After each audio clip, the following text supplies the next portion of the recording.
So heading into the reporting season, look, given the low-risk nature of the business models that the pure-play transport and energy infrastructure stocks have got, don't expect any major surprises.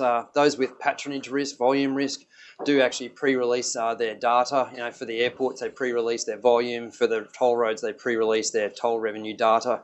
And for a number of the companies, they actually have reaffirmed their earnings or distribution guidance. So don't really expect any major surprises outside of within that sort of pure play group. The companies that I cover with the lowest earnings visibility are Cleanaway, Cube, and Power, and they're the ones that are probably most at risk within my coverage. In terms of those pure play infrastructure companies, I'll be most interested in the distribution guidance, reaffirming, or for the likes of Sydney Airport actually providing first-time guidance, and also the talk in terms of their growth pipelines and the capital management.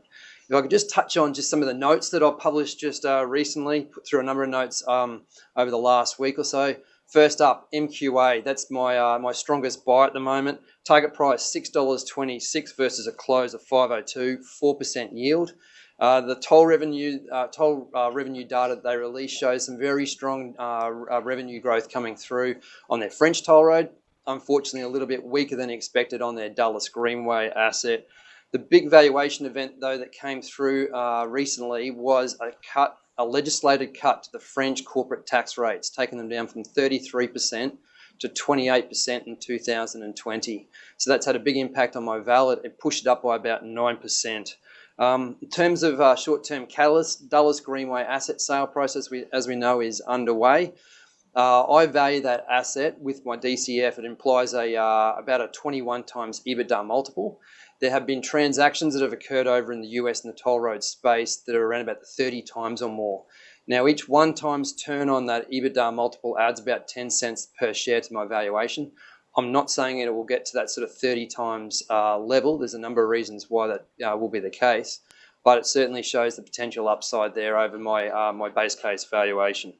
Also expecting a big step up in the distribution on a business as usual basis in 2019, and almost sort of doubling of the distribution can come through. So very interesting plays there.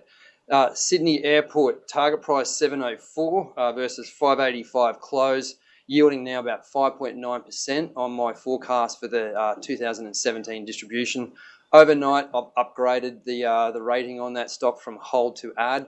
I think the share price reduction is overdone, and the call on the ad rating is on the basis that I think management will decline the right to develop the second Sydney Airport. The reality is the costs and the time to actually get to the major earnings coming out of that creates such a huge overhang on the stock for such a long period of time.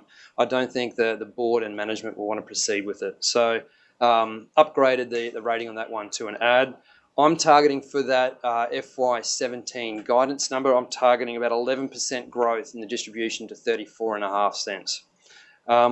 Also, we note going into that result, we had absolutely booming traffic data coming through in 2016. I'm expecting that 5.6% overall traffic growth to convert into about 18% cash flow growth. So very strong numbers coming through. In terms of Transurban, upgraded Transurban to an add, given that share price decline. Pulled my target down from $12 to $11.23. Stock close at $10.20. It's yielding about 5.1% at the moment. To me, a very high quality infrastructure stock. It's really interesting to note the yield that it's trading at the moment. It was trading on this sort of yield when bond rates were about 200 basis points higher. If we look back in sort of 2010, 2011. Forecasting about 13% EBITDA growth for the first half. Expecting a little bit of a decline coming through in the free cash flow just because of some unusual items coming through in the PCP, but still expecting that nice double-digit distribution growth to be coming through over the coming years. What I'll be watching out for in the result is just the cost growth that emerged last year is stronger than I was expecting, so just watching for that. And also looking for chat in terms of their development pipeline and their capital management side of things. Cube, published a note on that, upgraded the rating from hold to an add. Target price $2.63 versus $2.30, 2% yield. Look, expecting the first half result to be messy. We've had a lot of acquisition activity and capital raising activity, but this stock is all about the future, and particularly the Moorebank project. So we were waiting a long time for this, but just in recent weeks, the Moorebank project reached financial close with the government. That project will provide a long-dated growth profile, a growth platform for this company.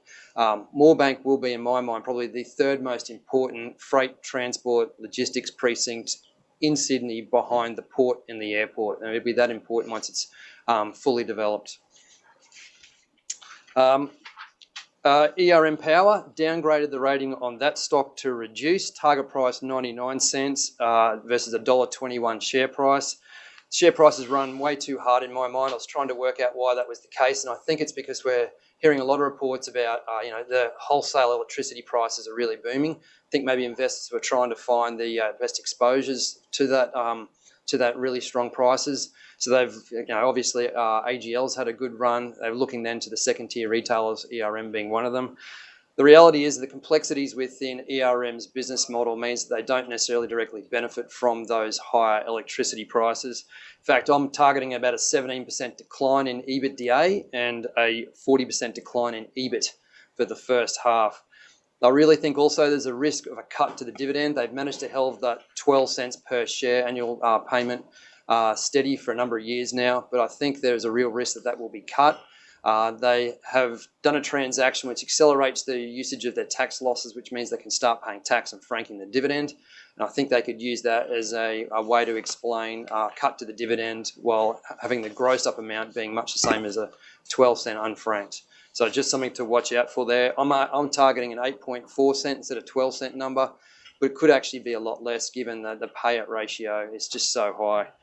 Cleanaway downgraded to a hold, $1.19 target price versus $1.14, 2% yield. Look, this is one that surprised at the last reporting season. Its earnings came through a lot better than people were expecting, and the new CEO is certainly impressing the market. So it's now priced, I think, not for underperformance, if I can put it that way. I'm expecting about 10% growth, driven by some minor revenue growth and cost outs. Look, just while I've got the floor, if you don't mind, I've got just two other stocks I want to touch on. Duet, we know that it's subject to a takeover bid. Over the break, CKI just touched up its takeover offer to about $3.03 all in. Given the share price retreat, it's now looking at about an 8% all-in return package. So key risks on this one here are actually the FIRB decision. We're expecting it potentially to be in mid-February, but there has been this announcement by the Commonwealth Government of this critical infrastructure centre being opened up. Potentially they could actually delay the timing. Timing that is being targeted is mid-May. But that's certainly one you should be watching for. If it was not to go ahead, I think the downside risk is probably down to about $2.35. So, potential 16% downside versus the 8% upside. But it's all about whether you think CKI can go ahead. And just finally, the Horizon result I think will be interesting. New CEO, new CFO. So it'd be interesting to see what sort of stamp they look to put on the business. Interesting to see yesterday, new CEO has basically sort of put a kibosh on one of the major IT projects that was being pushed ahead by the previous CEO and COO. So really looking forward to seeing what his initiatives are for the business.